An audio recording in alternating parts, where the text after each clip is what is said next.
like to call the meeting to order for the Joint School Committee meeting on January 15th, 6 o'clock at the Dover-Sherborn Middle School. I think we're all set, right? All committees? Do I have any community comments? Yes, please state your name and where you live before you say anything. Thank you very much. Mr. Benton. Yes, very nice to be here. Yeah, I'm Paul Benton, and I really just had a comment about the start times, and know that it's on the agenda today, so that's the main reason why I'm here. And I just wanted to really reiterate something that you're already aware of, I think from a letter that several parents wrote, but just to sort of backtrack slightly, about 18 months or so ago, my daughter, who's here at the middle school, I have 3 children, and my daughter, who's at the middle school, asked me, Dad, why am I getting up so early in the morning? And I realized that I didn't really have much of an answer. So I I knew that people had been thinking about this and discussing this in the past. So I was checking it out and asking different people, and that sort of grew into just a sort of an informal group of parents that we've been emailing with one another, meeting occasionally, and then that culminated in the letter that we wrote to Dr. Keogh and the Staff Time Committee just recently. So there were about 16 names on that letter. And so I'm slightly representing that group of people, but really just speaking for myself here. I don't want to assume that I'm necessarily speaking for everybody, but just wanted to register that we're very excited that now, at least in that 18-month journey, it got to a point where there's this discussion. So we're very happy about that. And would like to be as supportive in that process as possible. So I'm very excited to hear the discussion today and as it rolls forward from this point. Thank you. Great. Thank you. Thank you. Any other comments? Hearing none, we'll move on with the agenda. I do want to remind everybody there's a joint school committee meeting following this. A regional school committee following this at 7:30. So we have a fairly full agenda with a tight timeline.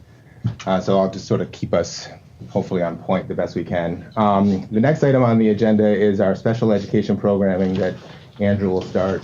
Just want to let everyone know, as everyone's read through their packets, I'm sure, and remind everybody that this is going to be a big picture summary, sort of a review at a higher level. There is a follow-up meeting, a joint meeting with Dover and Sherborn next Tuesday, the 22nd, where the 2 local school committees will get a little more detail on how it will affect their committees. So you're welcome to come to those as well. But I just wanted to let everybody know that questions and comments, if we can keep them high level, that'd be great, because there's follow-up opportunities at subsequent meetings for more detailed conversation. Well put. So, welcome everyone. It's good to see so many people in the crowd, and so many representatives of our special education department, which I think is a testament to their interest in this whole process. So, as you all know, the special education review was something that was identified in my entry process as an area that people largely felt we should take a look at.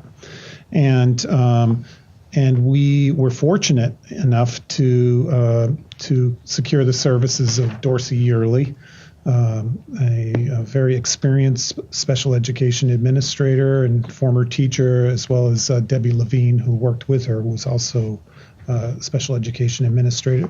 And they helped us to look first at the administrative structure in our system, which is complicated because we have 3 districts. And so they really did a very thorough look at that. And we've already reported to you on that. The second piece was really this programming piece. And that was to take a look at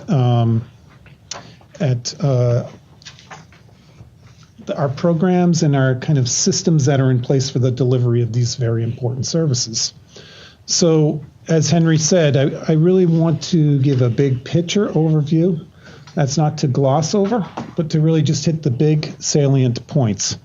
And again, this was part of, I think, I hate the phrase because it seems shallow, but it was a deep dive into kind of into the data and the conversations that were held with people who are, some of them are in this room, but people who are more deeply involved in special education or impacted by it. So, and so the key areas of focus that they're recommending for our 3 districts really break into 2 categories. And one is specific programming, and which would be from a more immediate consideration. And then the other is kind of overall programming, just something they're suggesting that we continue to look at throughout the years. And by the way, I think of this as really good information for the Director of Student Services that I'll talk about that search in a few minutes, but this is allows that person to kind of hit the ground running and not have to peel away all the layers to see how we operate. It will be right here for that individual. So as Henry mentioned, part of why I'm not going into the details of some of the programs that we'll recommend is because if they have any kind of financial considerations, it's really more part of your budget processes, and that would be for the region and for the 2 individual elementary schools. So under the specific programming for immediate consideration, they were suggesting that that we do we increase and align and coordinate our supports for students, both in the general and special education populations with social emotional needs. This should include the implementation of specific programmings and collaboratively where possible. So we know our research is there, the data is there, we're not unique, that social emotional issues are striking here at Dover and Sherborn and at the region, just as they are across the country. And many people speculate as to why. We just know that we have kids who are struggling in this regard. And so they're recommending that we look at that population of students and talk about strategies or programs that will help to serve those kids. Another specific programming recommendation was that we provide more robust supports for students on the autism spectrum. And they, in this case, also suggests the development of programs in that regard.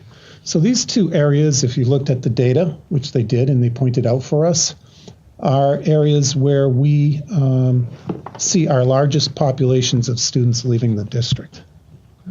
So social emotional, more at the secondary level, and on the autism spectrum, more on the elementary age level. So that was an important piece of information for us, and it's going to prove helpful in our further conversations. The third suggestion under specific programming was that we provide greater support and oversight of the preschool programs, ensuring consistency of services and proper identification of high needs students. So the reason that is so important is because obviously we now have an integrated preschool in Dover as well as Sherborn. Sherborn's had the program a little longer. And it's important that families who one day come into the middle school, into the high school, have had similar services and experiences coming up. And the preschool, the integrated preschool, is where we first meet our most challenged students. They're identified at age 3 or sooner, but come to us at age 3. And those integrated preschools are hugely important because we want to make sure that we're providing the services that the students need and the supports that they need, but we also want to do it in an appropriate manner and a consistent manner. So I think That's really their point in that particular recommendation. The final specific programming recommendation was that we develop a consistent process for the guidance, supervision, and professional development of our educational assistants. So we have many educational assistants, both in Dover and Sherborn and at the region, and their findings suggest that they might not have the same experience from one school to the next, or the same expectation levels from one school to the next, and there's no mechanism in place to give that feedback, and the supervision of the EAs is not consistent. And so that's such a hugely important role in this system. So they're just suggesting that we be more consistent in the guidance and the supervision of our EAs, and that we provide them with professional development.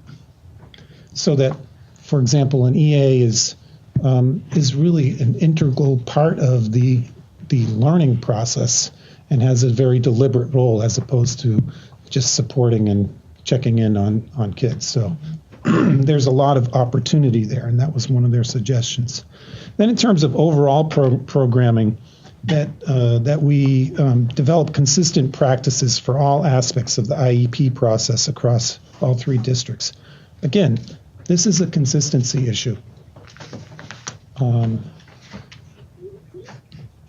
It can be very disruptive to a family if they go through one experience on the IEP process and then they move to another school and it's dramatically different. So we just need that consistency there. I think that's partly why there was in fact, I know it was largely why there was the recommendation for the SPED coordinator at the elementary level, so that person works directly with the director of student services and they're on the same page, all pushing in the same direction. Another overall programming consideration was ensuring that educators across all 3 districts have a shared understanding of service delivery and specially designed instruction. We want to make sure that all of our teachers understand what it is the goal is of special education and how it connects with the general education, and that our general education teachers also understand what the role of the special educator is when they're in the classroom. So this is just a kind of an ongoing good practice. We thought that was right on the money.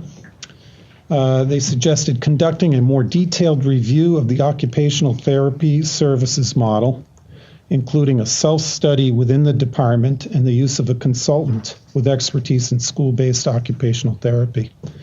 And I think, again, with the data points, there is a high level of referral for occupational therapy services in the system. And they weren't making a judgment call on that other than saying statistically it exceeds what is considered in the norm. In some ways, far exceeds. And so they think it would be wise for us to look more closely at how we're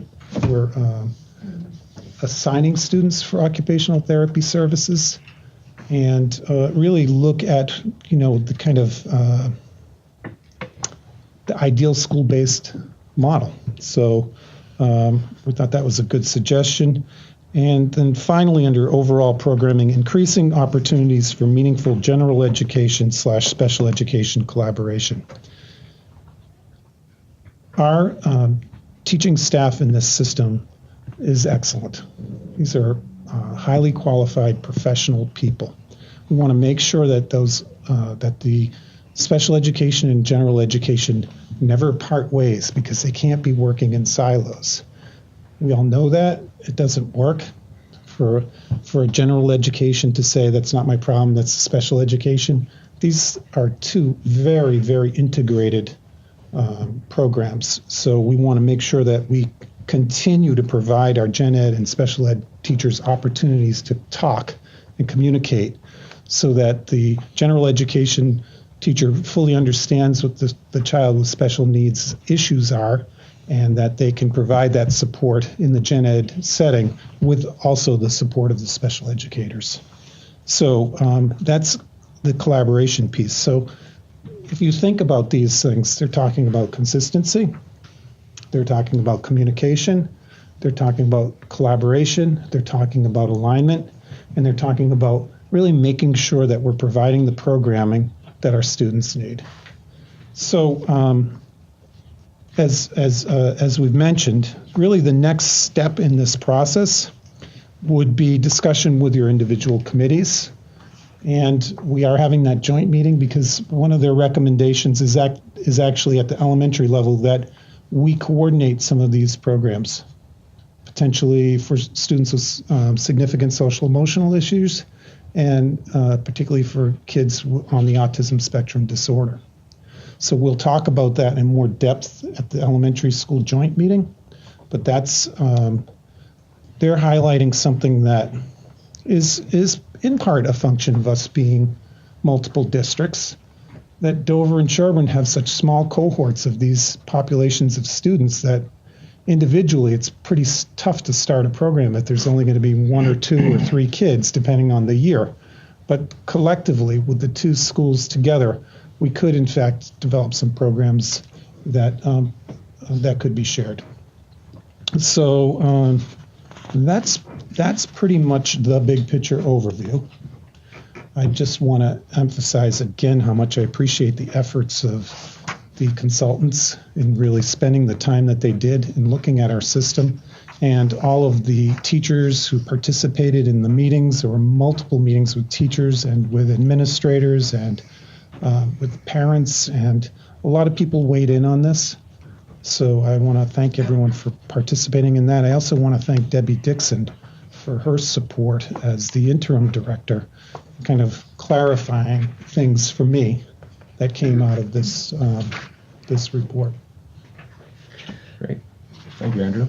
Can we ask a question? Absolutely. Of course. Thank you for pulling this together. It jumped out at me that we're talking in several areas about increasing programming, developing programming. Are we going to talk next week about the bandwidth to do that and who we have in place and not taxing who we have and who we're adding? So it looks like we're talking about adding quite a few programs potentially. Well, we are going to definitely talk about that at the individual committees, but it's interesting. It can also, it can be taxing to create a program, but it can also be relieving. Okay. Because you now know that the student has kind of the experts there to provide the services that sometimes teachers are expected to carry heavy loads in that regard. Okay. So I think that anything that we put forward, we will have thought through in that regard. But you're right to ask, in it's a lot. in the spirit of our kind of taking care of faculty and student wellness, and so some of our proposals are actually related to cohorts that exist now. So it's more a shift of resources as opposed to exactly. adding. Okay. Mm-hmm. And I think that will come forward. I think that you'll find that we're able to do this within the budget and not only benefit our students and staff long term, but also our out of district budgets. Okay. I look forward to hearing more. Thank you. So I was looking at the overall programming about the detailed review of the OT therapy services model. And I know, especially in elementary schools, we do have a lot of OT therapies, which I've been looking at research. A lot of it's attributed to the video gaming. Everything's on a pad. We don't write. We don't type as much. It's all punch with a finger. I just want to make sure, because I'm on the Sherborn committee, that we aren't going to pull back on those resources so much, especially in elementary school, because I feel like they get behind, and then later on in middle school, they're further behind, and we are kind of playing catch up. So that's one thing when we address this, perhaps next week, I want to make sure that we're still addressing those students' needs. So that's in that particular category because it's an ongoing thing. Mm-hmm. So it's not I mean, if we do a self-study of our occupational therapy services, or if we have somebody from outside who really understands school-based occupational therapy and who we respect, I feel like we would hopefully make wise decisions in that regard. It doesn't mean that there's an automatic change at all. Any other comments, questions? Thank you, Andrew. Okay. Thank you for all the effort that everyone put into. It's very helpful. Look forward to how it affects our local committees next week. Yeah. Next agenda item is an update on the Director of Student Services search that will also be presented to you. Yes. Dr. Keogh. That's right. So obviously we are going to start our search for Director of Student Services as soon as possible. And we have a timeline set. We want to post in January on the 28th. That's usually a 2-week posting. Then we will put together a search advisory committee who would review all of those applications and identify candidates to interview. The search advisory committee, which I'm calling the SAC, will interview the candidates and recommend finalists ultimately to me. But I will lead this search because it's a high-level central office position, which you ultimately appoint. So it makes sense this isn't something that can be delegated to Beth, for example. It's really the superintendent's responsibility to conduct this search. But I've included in your packets the kind of the timeline. I want to make sure that people understand that this is an inclusive process. It's not, this group of 3 interviews these candidates. It's an inclusive process with a broad range of people. We're suggesting 3 professional staff members, 2 parents / guardians, 1 representing CPAC, 2 members of the leadership team, and 3 school committee members.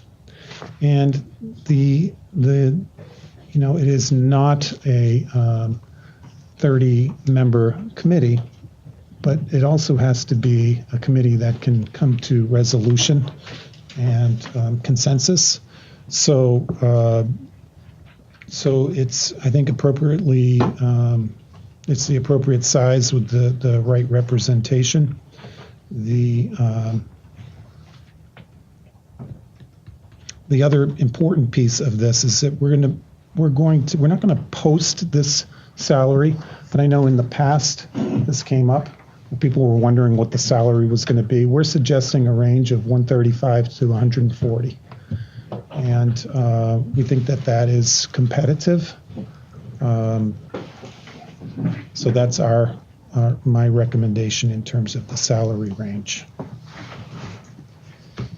How does that fit within current budgeting? Right about where we are.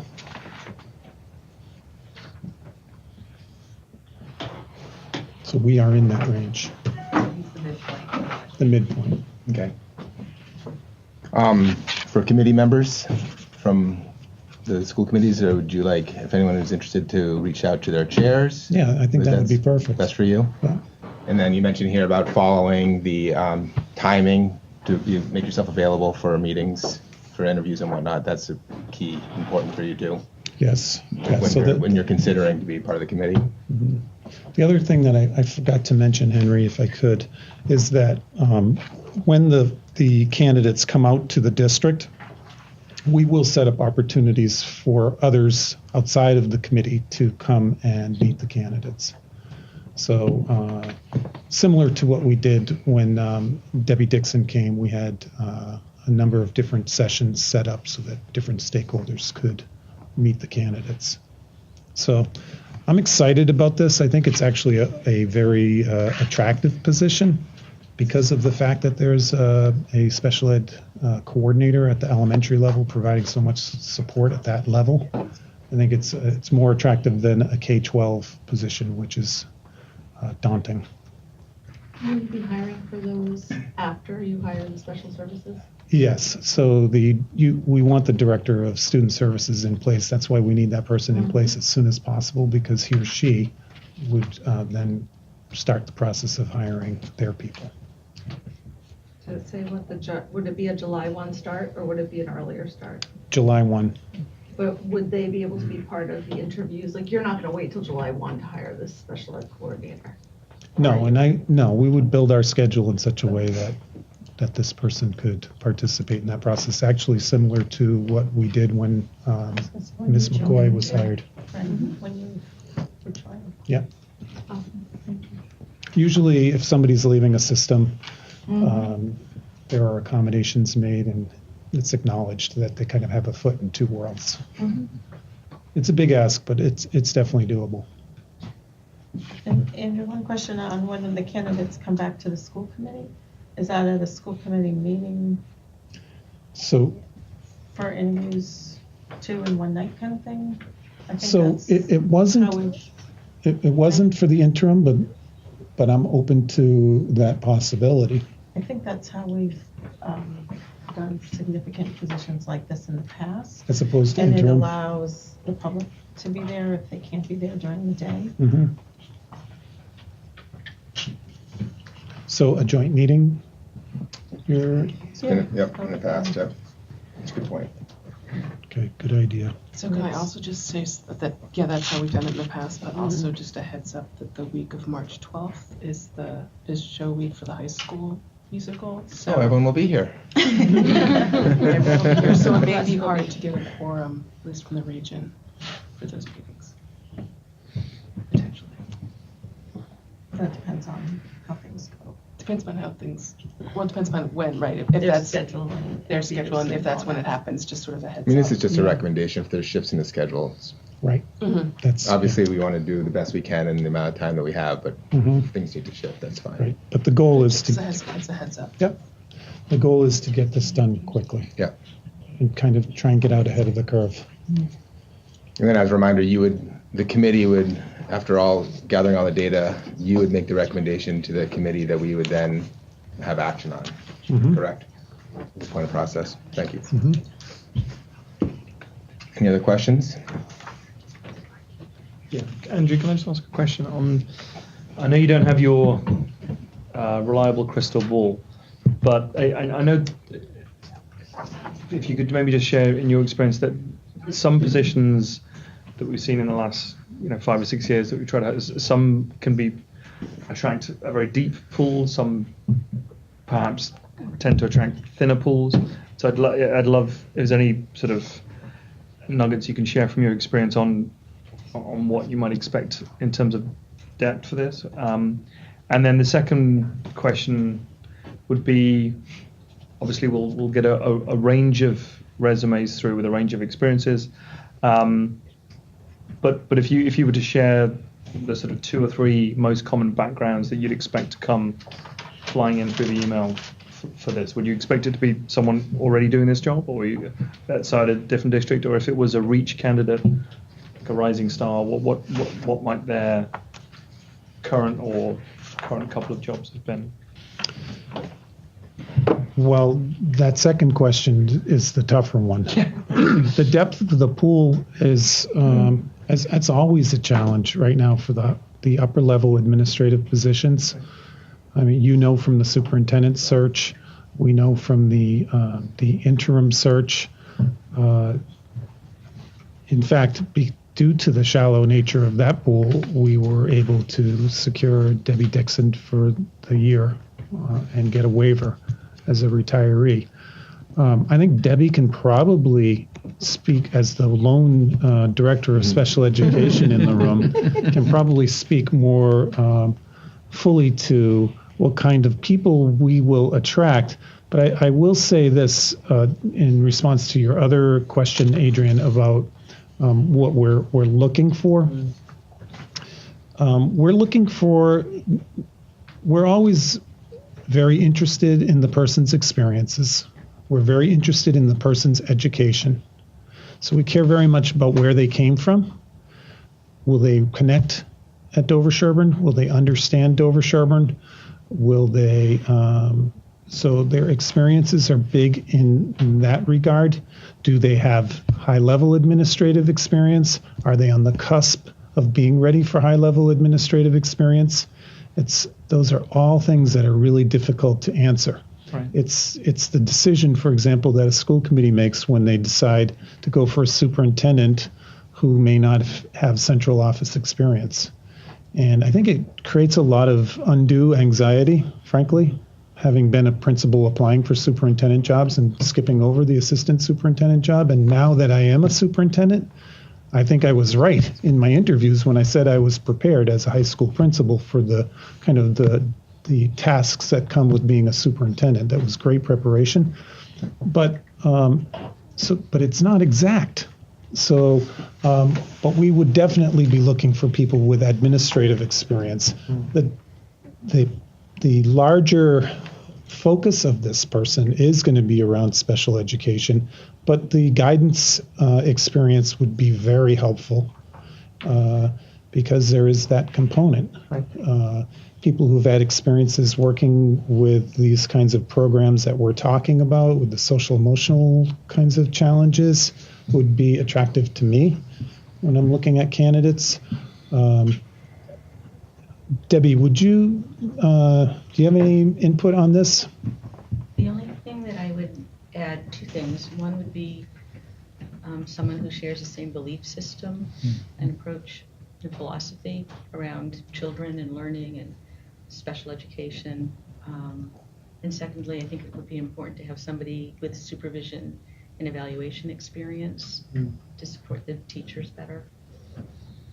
Yes, all very, very true. And I think what Debbie has mentioned is this kind of idea of around the philosophy.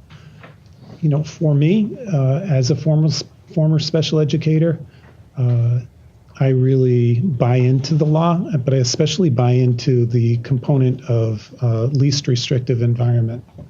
That is a philosophy. Some people do not embrace that as much as others.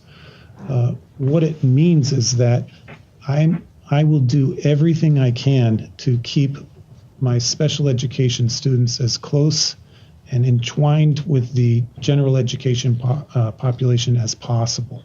That is my philosophy when it comes to special education. So when I'm looking at candidates, I'm looking for people who are not interested in pulling kids out and putting them in separate spaces and never hearing from them again because they're out of sight.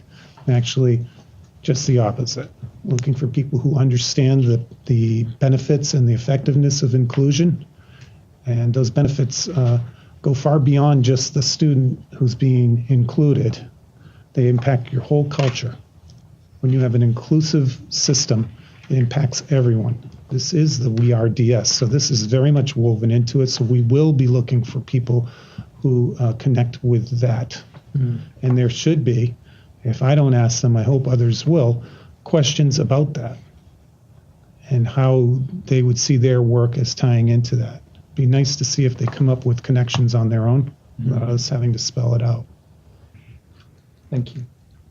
I think the point on shared values is so important, and especially when we have the strategic plan, a lot of it's based on values, I think. I'm remembering back when a candidate for a superintendent position before your time came to this building, and it was an evening presentation, been very long, and he was asked a question regarding the idea of learning through play for the youngest kindergartners, and he thought the candidate assumed that the question was, these kids play too much, why didn't you teach them more rigorously? And he gave that answer, and then the following question was the follow-up made it clear that it came from the other angle, and the candidate tried to give the other answer to the question to the room, and it was just very clear that it was a very a very self-aware political administrator rather than an example of shared values. And I think that what Deb said and what you just said is great to have at the forefront?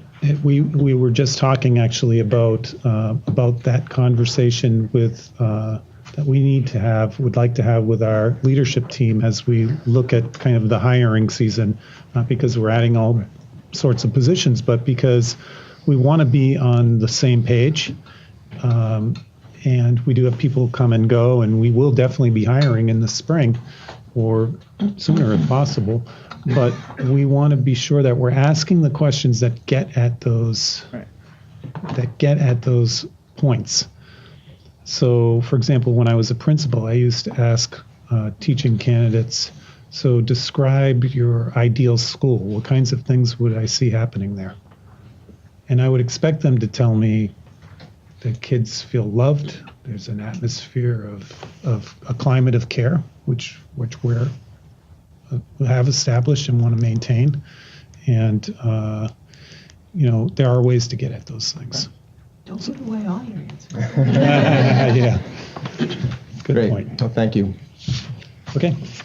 We're going to move on to a lot of work's been done, and we're excited to hear about 3 different task force reports. So next item, we're going to hear about school start time, communication, and the academic innovation task force reports. Excellent. Thank you. So actually, I want to thank Ann Hovey for planting this seed in my head a few weeks back, because I think it's really important for us to continue to keep the school committees apprised of the work that's going on. These are big, important initiatives for us. And I think the more people know, the less frightened they are by what they hear. So this is really about communicating. And so the first kind of body that's working is really our Start Times Task Force. And the Start Times Task Force has 3 school committee members on it: Amanda Brown, Michael Jaffe, Judy Miller, also Don Fattori, Hannah Wright from the high school, Jen Ryan, an elementary teacher, John Smith, Lainey Glenn, and the student representative is Kevin Scannell. So the reason we pulled this task force together, as you know, was that the start times for our system were looked at in 2015-16. And that, by the way, was a long time ago in terms of the start time discussions, because a lot has changed since then. A lot of schools have made changes since then. And there was a real interest in the community, people coming forward, especially in my entry meetings, saying we really want this revisited. We feel like we sort of we could have spent more time on it. And the way it concluded, I guess, felt for some people as if it just seemed quick. So, as you know, when I was putting together the strategic plan, and I mentioned this to you, there seemed to be a lot of support from the school committees that we at least revisit this. So that's why we came together. And Michael Jaffe has been a huge contributor in this process, and I asked him to kind of share what we've learned as a committee. I have your sheet here, Michael, if I can pass that around. Sorry. So 1 page. I'm told not to talk much, so the only way for me not to talk I was just going to say 1 page. 1 pager. So I can't talk outside the page. So if you could just, Michael, if you don't mind, just bring people up to speed on what we've done so far and what we've learned. Sure. Well, as these go around, because I really am going to be speaking to the page, which has, I think, most of the salient information. We essentially took a look at the research that's out there. We took a look at what the prior committee did, or task force. We updated that information with what is the state of the science since that time. And we looked at what's being done around the country. We looked at what's being done in Massachusetts. The sum and substance of the science is that the science is actually more compelling than it was a few years ago. that adequate sleep is absolutely essential for adolescents, and that most of the current school structures do not allow adolescents to get adequate sleep. Around what the schools are doing in Massachusetts and elsewhere is that they're, excuse me, since 2015, when the EPA came out with a position paper around an earliest middle school and high school start time of 8:30, many schools have been changing in Massachusetts and nationwide. There's really been kind of a groundswell. So turning to the page, which starts where DS high school students currently are 6.75 hours on a weeknight average sleep. As reported on the challenge success. And by the way, if there are any questions as I go through, feel free to interrupt. As reported on the challenge success, the self-report survey that was done 2 years ago. I believe that coincides also with the Metro West Youth Risk Behavior Survey. Coincides with the youth risk. It also generally coincides with national average. It's or various studies of averages. Depending on which medical association you refer to, there's anywhere between 8 and 10 hours of minimum recommended sleep for adolescents a night. And the average of that is 9.25 hours a night. So we end up with our kids having a 2.5 hour nightly deficiency. Why is that important? The reasons are on the bottom left of the page, that poor sleep is very strongly correlated with, or sleep deficiency, with a lot of bad outcomes. Increased anxiety, depression, increased incidence of suicides, more motor vehicle accidents, substance abuse, decreased motivation, academic performance also suffers.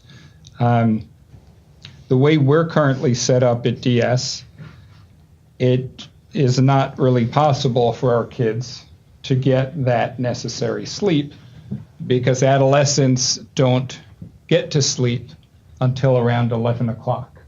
That's borne out again by the challenge success survey that shows around 10:30 and 11:30 is where most of the adolescents go to sleep, and it's very consistent with the science. The adolescents are very different from younger kids. They're very different from all of us around the table, where their biological clocks are pretty tightly set in, where melatonin is released starts to get released at 11 o'clock at night, and it continues to be released until about 8 in the morning. So if kids are going to sleep, adolescents, at 9 o'clock, 9:30, by and large, unless they're outliers, they're going to be tossing and turning and aren't really going to be able to get to sleep, regardless of what we do, until around 11 o'clock. So when you take a look at the timeline, they get to sleep at 11, 9.25 hours would have them awake at 8:25, right? Yeah, 8:25, which is substantially after our first bell. And that's assuming that they're waking up and miraculously appearing in class. So that doesn't account for their prep time in the morning and their transportation to and from school. So it's a problem. And ideally, the start time would probably be well beyond what most schools are doing. It probably would be around 10 o'clock in order to ensure that all of our kids have the opportunity to get the sleep that they need each night. That would be a difficult challenge. I don't think anybody is suggesting that we'd end up recommending that, but we're going to kind of take a look at all options. So that's the science. Any questions on the science? So in Massachusetts, there's about 52 schools that have either made changes or are in the process of making changes. The last couple that have been approved, Lexington in December, approved a change to 8:30. Wayland in November approved also 8:30. And actually, as I'm reaching out to various districts and talking with people, they're saying, tell us more about that. And they want to get more information. And some of them are getting back with me and saying, hey, we're taking this up and we're going to consider it because it's compelling. The Boston Magazine top 10 high schools, we're kind of behind the curve. So six of the 10 have made change. Us and Newton are considering, and then there are 2 that are not yet considering. One of them, I think after tonight, is going to be considering. TVL League, Tri-Valley, which is the high school sports league. There are 11 schools. 4 of the 11 schools have made the change. 4 actively considering, and 3 are not yet. That's the overview. Martha, ActonBoxborough, did they make a change and then go back? No, ActonBoxborough, they didn't go back. They made a modest change. So one of the things that's there's a very strong trend that after the APA recommendation, the overwhelming majority of the schools are making big changes in order to really try to get to 8:30 or beyond. Weston's at 8:45. Most of those involve a flip structure where there's some sort of flip with the secondary and elementary schools. Pre-APA, most of those were more modest, 25 to 35 minutes or so. They would just slide the entire thing a bit. ActonBoxborough did put in place, they're a little bit more than 30 minutes. They had some idiosyncratic district issues, similar Concord-Carlisle 2 years ago. They wanted to go further, but they had some particular issues in Concord that didn't allow them to do that. Can I add one other thing? Yeah. Because I actually had the chance to ask Bill McAuliffe, who ended up going there from Dover-Sherborn, about that, and he indicated that they made a decision to adjust their schedule in other ways at the same time. For example, the lunch periods, the shrunk, I believe, and there was a real reaction to that from the students. So it's hard to know. I did hear that there were reactions, but it's hard to know what it was related to. Whether they also went from a 5-day Monday to Friday schedule that every Monday was the same every week to a 7-day. 7-day rotating. So those are significant changes that are happening at the same time. So it's really difficult to know what was. Well, most of the publicly reported information around that, the student dissent was around other issues, which is different from a district like Wayland, where the students were not some students weren't particularly happy, and it wasn't an insubstantial number of students, and that was start time only. Right. And that's the student voice, and to some extent, sometimes the educator voice also. Having objection around the issue is not uncommon. I've spoken with a bunch of superintendents. I've spoken with a bunch of school committee members about kind of pre and post. Afterwards, to an individual, they said maybe we can count on a single hand the people who are unhappy with it. Once the dust is settled, right? The first year, the change is difficult, but the comments like there'd be mutiny if we went back, if we changed things. We can't do it because the students are happier, the educators are happier, the parents are happier. One thing that did jump out, and Amanda, feel free to chime in. Who else is on that committee? Judy. One thing that did jump out at us, and I've heard this before, is that communication is huge in this process. So most of us can remember that Boston's start time change was recommended, but then they backed away because of the outcry. I don't know for sure, but I would speculate that perhaps there hadn't been enough communication or enough time allowed for that change, because it impacts lives.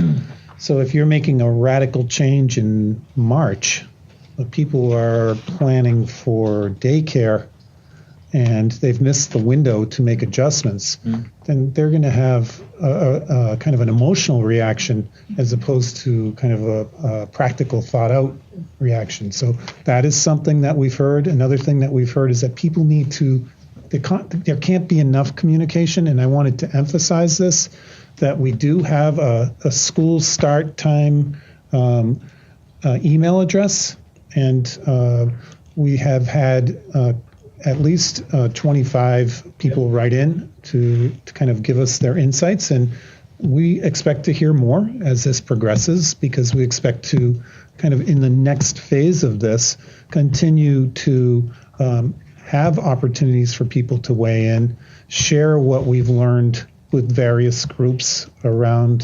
various stakeholders in the system, with teachers, with kids, share what we've learned, and then kind of go from there, likely conducting surveys. The one thing about surveys is that if you give surveys to people without giving them the full set of information or facts, then you might get skewed results. But we do have to pay attention to what the stakeholders feel. So what we're really, hoping for is just a sense from the committees that we're on the right track in looking into this. We're not making a recommendation. I did go back and look at our policy on school start times, and it would have to be a decision by the school committees, and I would have to make the recommendation for it. And so if we come to some kind of conclusion, we would bring forth a recommendation, or perhaps more than one recommendation, because there are possible scenarios, alternatives. And I just want to make sure that we're on the right track with the school committees, and I'm not looking for a vote, but just some kind of consensus. Yeah, I just wanted to add one thing, which is, I spoke to a woman from Monomoy who they implemented this a couple of years ago, who said to me that the results for the elementary kids were really astounding in a positive way, because those are kids who, they start falling asleep at the desk at 1:30, and they did a flip. Yeah, they did a flip. They're going earlier now. Yeah, exactly. They did a flip, and the elementary teachers were thrilled with it because the elementary kids were performing better too. That hasn't been, mentioned here, but it's not just for the region. This is a good thing from a science point of view for the Sherborn and Dover. So. I just wanted to say thank you, first of all, to all you. My Challenge Success Hat, I've been talking to Michael. It's just so impressed with the amount of due diligence and research that you all have been doing and taking a deep dive into this. I think my Challenge Success Hat, I've been very aware of the science and the research, and it's indisputable. I mean, there's just no question that this is what's right for our kids. I think as a parent, when my son became an adolescent, that's when it really hit home. The battle to get him to sleep, not to bed, he goes to bed, but to get him to sleep. And he doesn't go to sleep when I go in there and say, you must go to sleep now. It's 11 o'clock, and that is, I don't know, that is true. 11 o'clock, there's this magic number.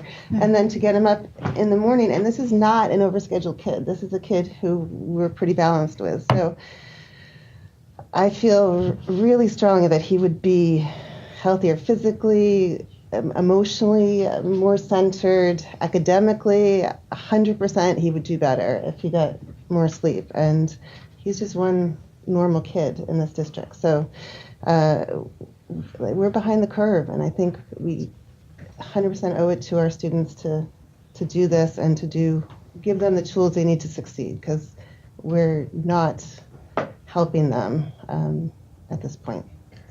So that's my parent hat and my challenge success. Well, I would say the research bears out everything that you think Yeah. would happen with your son. But the other thing I was going to mention, to add to what Michael said, is that when schools do move start times back, kids do get more sleep. So oftentimes parents think, well, they'll stay up later because then they can sleep later. But no, they still go to bed at 11 o'clock because of their biology. And the thing that's sort of causing them to get up is this completely socially constructed thing that we do have control over.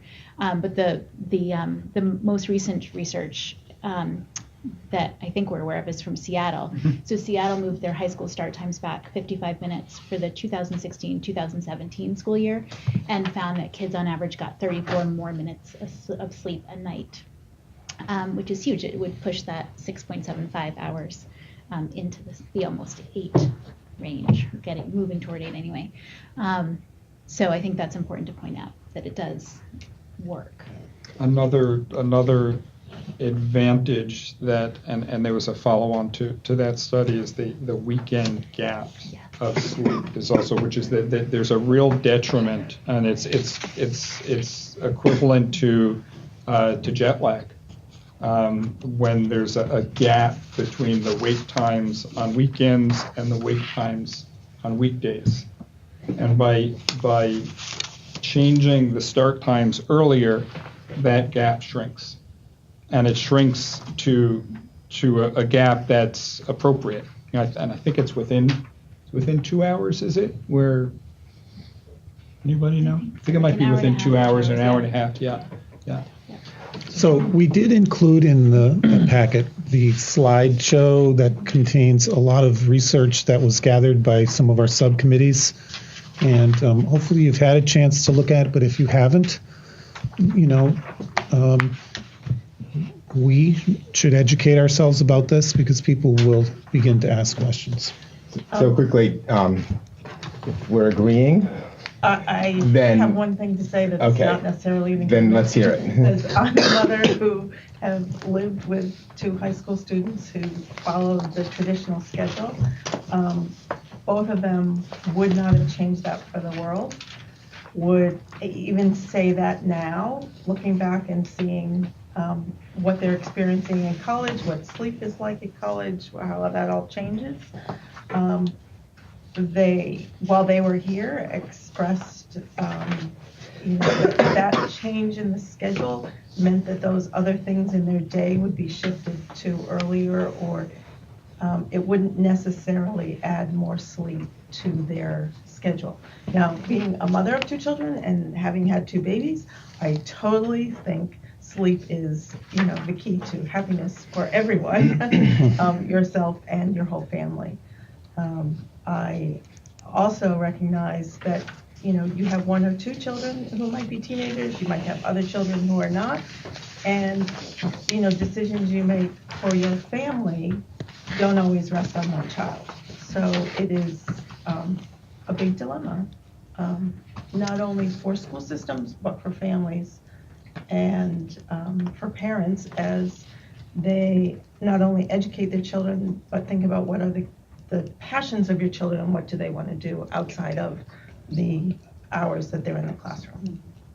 So just a response to your experience, which you very well may be the fortunate mom of 2 outliers. I have 1, and I'm lucky to have 1, where he can get to sleep early. No, 1 didn't get to sleep early. Yeah, and that's truly an outlier. That's just how So it happens. I've just got one very small question. One It's a more question. question. An update, a task force update, not a task force debate. When was it? So I think there were 4 of us around the table who were at that meeting in 2015-16 when the results of the first task force came back, and I wasn't on the task force, so it was a fascinating experience to be there when they downloaded and shared the information. It was as stark and clear that the science was that this should be done, and it was equivalent of this is eating your broccoli is good. You should eat your broccoli. We're going to arrange for you to eat your broccoli. But there were a couple of issues I believe that meant that the region and the district didn't embrace it. One of the key ones was that the student voice in the task force was freaked out by the change. And so my question was to Michael and Judy and Amanda, and thank you guys, you've done an excellent job. But is there any sense right now as how the student voice or student representative, Kevin, is funneling through opinion on I'm that? going to do something really unfair because he just walked in. Hey, John? Yep. I don't know if do you mind speaking to the feedback from the student representatives on the SAC after the presentation? Yeah, certainly. So they have some of the same apprehensions that Ms. Graham had spoken about with their schedules and the shifting of things. That was a legitimate concern. When Mr. Jaffe presented the sleep data, I think that they fully understood that after having gone through that and said, yes, we all do enjoy our sleep, and certainly the sleep is beneficial. I think there's some concern around how much will things be shifted for their entire experience, meaning not just their after-school athletics, but if there's something going on after dinner that they may have, what time does that then mean for dinner for families? So I think there's some apprehension, but I think that there's also some curiosity from the student body because they have some peers who have gone through this themselves in neighboring schools or other schools, yet any change is hard, and they're just wondering how will this shift my life and my family's life. And Kevin in particular, as one of our members of the committee and also sits on the school council, he raised a couple concerns about, we probably need to make sure we have the right data around student after-school jobs. What percentage of our population have after-school jobs to make sure that we're taking that into account. That may mean a shift in the number of hours they work, which could be fine, but that's just something to consider. As I said, I applaud Mr. Jaffe for making sure that the student voice, in particular at the high school, because they're the ones who now navigate it, is incorporated. Thank you. I think I did talk to Michael about this. So I have nephews in Acton, Ashland, and Wayland, nieces and nephews who have gone through or going through the shift, and there was exactly the same kind of apprehension. And they're varsity athletes, and another one does fencing, another one does theater. It's all worked out fine. Mm-hmm. So I wonder if there's some way that they can give testimonials or feedback to students here that. And I don't know if they could do it in person because they're too busy, but somehow that there is apprehension, but we're still able to do everything that we did before, and to kind of minimize that feeling of insecurity and that. All right, Judy, you can have one more point. One point to address all of this, which is the people that I spoke to in the districts who had done this said there were all of those fears and all of those apprehensions, and what they did that they did well and that was good was to affirmatively reach out, not just say we're having a meeting, come to it, but in fact go out to the meetings that other people were having and say, can we talk to you? And affirmatively talk through all those fears a lot and with as many people as they could find, and do it proactively. And I think that that's something that we should consider, and that will, if we do this, that will help to work out the issues ahead of time and allay some of those fears. Great, thank you. I'm sure Michael would love to talk to Michael, and Judy and Amanda would love to talk to anybody else who has questions or comments. The question was, are we on the right track in terms of the task force studying start times? I want to speak for everybody. Does anyone disagree that this is not something we want to continue to talk about? Michael, you mentioned, I think it was, take a look at all options. So I assume that that's sort of where you are now, and at some point in the future we'll get another update, whether it's just an update or options to look at. We'll work on the agenda for the next joint meetings that are coming up in the future. Fair? Yep. Thank you. Thank you. Two more items, communication and academic innovation task force updates. So the good news is I can move pretty quickly through the communications task force, and Beth will speak to the academic innovation. I just want to point out that the communications task force is in place, and we've had our first meeting. Some things that the reason we're doing this is we want to look at how we communicate our message, how we communicate in general, messaging with families. So are they getting multiple messages? Is there redundancy? Are people able to really understand who the Dover-Sherborn schools are when they visit our website? Do they really get a feel for it? Does it jump off the screen at them? Because this was not just about communication. It was also about branding. And we talked a lot about this. I had a great conversation with Maria Caddison, who some of you may know from the Dover School Committee or Sherborn. She was former Dover School Committee, now Sherborn resident. Now Sherborn resident. She's done a lot of work in this regard, and she's agreed to support us in kind of looking at all this, and will join us for our next meeting, so I'm excited about that. And what we know, we just kind of very quickly put all the different forms of communication that we're using right now, whether it's social media, Twitter, are people using Facebook, and within the system might be teachers using different things. We have a lot of different forms of communication, and we just have to look at whether or not that's effective. We need to ask people. So we have a lot of work to do, but this is going to be an ongoing thing. So I'm just very happy that we've got it off the ground. And anything else? No, it's great. Michael's on it, Dana, Michael, and myself. yes, Michael, Dana, and Kate. Okay, sorry. Yep. Scott Kellett, Allison Gillingsrud, the assistant principal at Pine Hill, Sandra Samarco, Anthony Ritacco, our tech director, and Maria Caddison and myself. So pretty excited. So that's the communications task force work. And if there aren't any questions, I'm going to pass it over to Beth. Hey, good evening.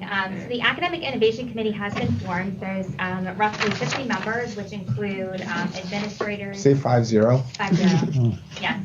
Good luck. Teachers, parents, school committee members,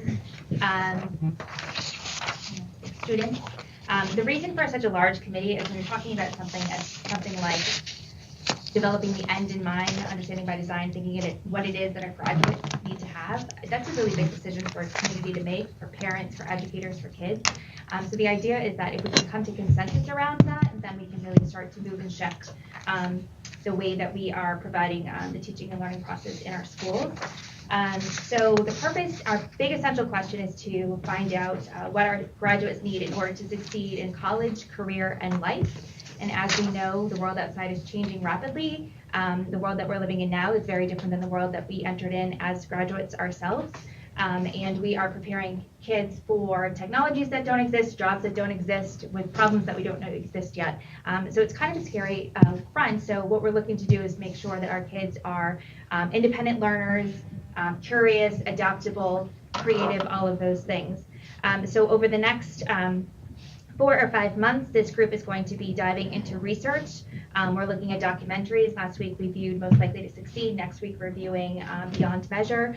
We'll be looking at books and articles written by experts in this area around what other countries are doing, the innovation era, soft skills. We'll be talking to college admission reps and what they're looking for in who they're accepting to their schools, talking to people in different industries about what they would look for in their new hires or in their peers, both now and 30 years from now.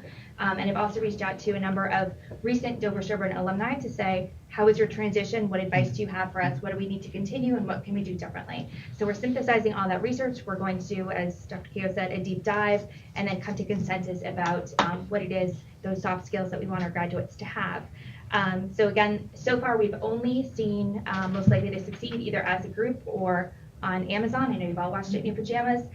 We have our first official meeting on Friday from 12 to 3 at Pine Hill. We'll all be coming together to look at our essential question, talk about the research, divide and conquer our tasks, and we actually are going to be joined by Tony Wagner from Harvard University, who kind of started this conversation 30 years ago. So even if I have to drive to New Hampshire in the snow to get him, he will be here. And so that's kind of catch everybody up onto the same page in terms of the sense of urgency and what we're looking at in the landscape ahead. And then we will meet again in April to synthesize our findings, May to draft plans, and then we'll be reaching out to the community and all of our stakeholders along the way to get input, feedback, thoughts before we come before all of you with a final sheet of paper that will have the portrait of a graduate, which we will then take and implement within the district into rubrics, problem-based tasks and assessments, authentic assessments, standardized grading practices, etc. Awesome. That's great. Really exciting. So recent really graduate exciting. interview, so he's not on the list. Recent's a relative term. I just consider add it one other recent. thing, talking about, when you talk to the high school kids about changes in start time, they're living in this and this is their norm. And so one of the questions that comes up and most likely to succeed is they have a group of students and they say, what is more important to you? To ace the test to get into college or to learn the skills to apply in the real world? And all of them say they'd rather ace the test and get into college. And so we had a few students who were in the room watching the movie with us. We have 7 on the committee, I believe. And we asked them, and the answer was they want to ace the test to get into college. So it'll be an interesting conversation for sure, and we'll keep you posted. Yeah, I look forward to it. Thank you. Anything quick? Believe it or not, we do need to evaluate our superintendent on an annual basis, and in April, I believe, we will be sort of doing what we did last year. But in preparation for that, Ann is going to give you an update on the subcommittee's sort of discussions, just so we can get everyone on the same page, thinking about the same things. And now when we come together after filling out the forms and going through the process in April, we'll be in good shape. Ann. So you pretty much, I have all this stuff written out, and you said like 3/4 of it, so I'll be really fast. Okay, next time. So for those of you who've done this before, you know what the rubric looks like, but for those of you who haven't, the Massachusetts Department of Education provides a rubric for us to fill out that we're required to for our superintendent evaluation. It's a little bit daunting, but it doesn't need to be. I'll be sending out a blank copy of it. Some of you have seen it before, some of you haven't. I'm going to put some explanation in the next couple of days. But figured we should just touch base first so we wouldn't send it out and people go, and then have no idea what to do with it. So basically, we've designed the meetings. Andrew and some of the building leaders have been designing their meetings with the strategic plan in mind, which then can be, you can use the things we've learned from the strategic plan to put into the rubric. And so what we're going to suggest is that people just familiarize themselves with it when it gets sent out to you. Look through it, look at the explanation of the different categories, and then start to think about how what Andrew presents, how what he has presented in his mid-year, which actually was not really his update, I would say, which happened, I believe, in October, so that was his personal update, and then the district update that we had, how that would correspond with some of the different categories and subcategories within the rubric, and just sort of get a sense of the sort of things that you need to be looking for in the next couple of months. It's a lot easier if you've thought that through to some degree when we then go to fill it out in April. And the other thing for people to remember is if you look at it and you say, oh my goodness, I don't know anything about that category, I don't have any data for that, that's okay. You're allowed to leave sections blank if you feel like you do not have adequate information for that. So you don't have to worry about that. But also if there are categories you're not quite sure what they mean, it's a great opportunity. There's time now to reach out to your chair and ask them questions about it. We will also, when we present the rubric in our joint meeting in April, we will have a discussion. There's a cover letter that explains some of it. We will have some time for discussion and some questions at that point also. And then you do have a short period of time to fill it out. But everything what happens in meetings, what happens you get emails or newsletters from Andrew, things that discussions that you may have on the side, things that you notice when you're talking with your building leaders, all that information can be used to help fill out the rubric. Can I add one thing? Yes, please. Because when we talked about this, I think it's one of the challenges for school committees is to know all the things that are going on. So call it a cheat sheet, but I actually went through my goals and listed which standard those particular goals speak to and which element, so that when you go through that checklist, you can decide for yourself whether or not that I did those things. If you witnessed it yourself, then it should be easy. Yeah, I guess I feel good about that one. But not only that, but I gave you a narrative. And then also on the last page, and if you don't mind passing those, Kate and Henry, you already sent them around. On the last page, it actually has all of the standards. There's 4 standards and there's, 30-something elements. 41. So 41. Not a problem. No big deal. Not a problem. So I think you'll find that helpful.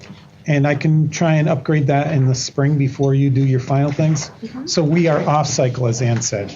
I gave you my goals late. You should really be doing the goals in the spring, but we're going to get back on cycle. So I called this a mid-cycle review, but it's really only a couple months after the initial presentation of my goals. And can we just talk about the spring process, especially for those who are new to it? Because you as the evaluation committee will send out the form, and come March, will ask us to evaluate and complete the form by early April, by which time you do. We send it, sorry, we're sending it out in April. It's going out in April. We're following the same timeline as last year. It went out the joint meeting at the beginning of April. You have about 10 days to fill it out. And we're completing before the election cycle for the next. Right. Yeah. And so in the month of April, you'll complete the form. We then all get together. Those forms go to the evaluation committee. They have a conversation with Andrew whether he wants to see those forms or not. And you guys need to inform us of that before we fill them in. And then we've filled in our evaluations. They've gone to the subcommittee to tally the numbers. We then all get together in public format like this. The superintendent evaluation, unlike other evaluations, is done in public. And the record of the evaluation and what officially goes to the superintendent is what we all say in public. You can choose to read your comments if you'd like. Yeah, if you want to. Everyone who wants to have something submitted in the public record will read up to a 2-minute comment.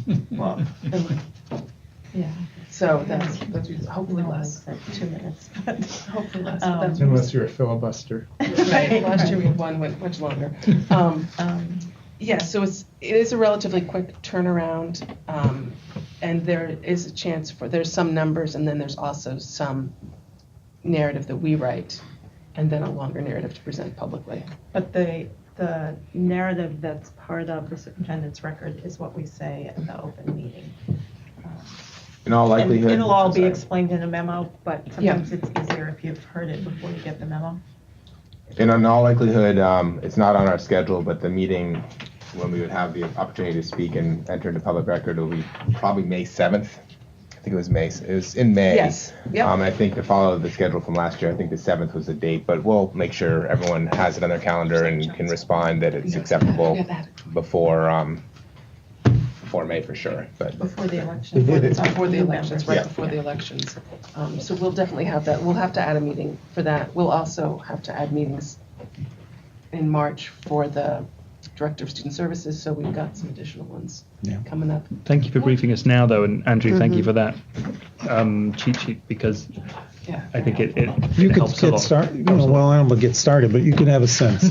And then the one thing that I did miss, sorry about that, Henry just caught it, as the professional culture piece got cut off, those elements. So I'll just, can I email those out? What I'll do is I'll email that document, and they'll all be there. There's a whole chunk of elements under there too. Yeah. Just one of them. You get a check plus for tying goals to standards. Plus. All right. You are favorite. Next item, hopefully it won't be the debate like last year, is we get to vote to approve next year's academic school calendar for 2019-2020, which was in everyone's packet. So you can write down when school's beginning and when you can start your summer vacations. Any comments or thoughts? Hello, Brooke. I'm just going to say it, because every few years, because is there, and this is always a point of controversy, districts that I have relatives in have taken the Jewish holidays and Good Friday and made them into days that you don't get penalized for not being there, but they're not officially days off. Have we revisited this at any time? We have. In the recent past, not in my. Because of the contracts. Where's Don? Oh, is that why? It's not because of the contract. We did. Because it's so hard to get the calendar consistency. School committee Okay. task force, and we presented that option, and we got a lot of public backlash from it. From parents? Yes. Community. It's really hard to say you're going to have a school day and not teach something, and it just did not go. We had a very vocal crowd, and at that time we were ahead, and then everyone started adding them. Now people are Taking them back, yeah. And we do have some contracts with Good Friday as a Really? day off. It's just so hard to get in that consistency. The first, when you have no full weeks in September, Can I just comment on that? Of course. Having been through this very closely, Yeah. it was a really, really controversial, and I would even argue somewhat damaging issue Okay. in my experience. It's so deeply personal, and I think there are still old wounds from my experience. In fact, I know there are. I met someone who told me that people blame me, and it wasn't my decision. It was a school committee decision in my experience. But that's how harsh the feelings were. So I would take pause. Let that lie. I would take pause for Okay. sure. All right. No, I just wanted to. Great idea, though. Put it out Well, I there. mean, I can see why, and a lot of people are thinking that because when we get in these snow days, you're looking for days, and it's also, the equity question comes up. Are we meeting all different representatives? If we have 26 languages spoken here, how many religions are represented? Right. But they don't all get days off either. So. In some districts they do. So in some districts it's sort of landing Diwali. So Judy. Speaking as an educator Wait, too, Sorry. I have to say something. It is a horrible thing to be a child in a school district and be Jewish and not get those days off. Okay. They are incredibly important days. They are more important and more religious than Christmas. Okay. And it's awful. Okay? And it makes you feel, and I am emotional about it sitting here Well, I now. appreciate your input. Thank However you. many years later, Yeah. and you couldn't have known because you didn't grow up in my shoes. Yeah. And that's why I want to share this with you, because here I am at my age, and it still makes me crazy. And it's just it's really a fabulous thing that we do this in this district, because to me it's inclusive, and there are many kids in this district who are Jewish. Sure. So I'm sorry. No, I couldn't appreciate you hold back. sharing that. No, I think perspective. that's. Thank you. It's a really important thing. Sorry. You're always welcome. Any other comments about the calendar as it was presented? I just have a question. Sure, absolutely. Do we have a timetable for when the early release days are determined? Because I know in the past couple of years the number of them has varied quite a lot, and it's hard for families who have two parents working outside the home to plan childcare without notice. Is that set yet? Now, once this is finalized, then that's the next step, and that can be done within the next month or so. Oh, and we get to see that. Yeah. Okay, great. The Thanks. sooner the better. I'm with you. Thank you. Nail that down.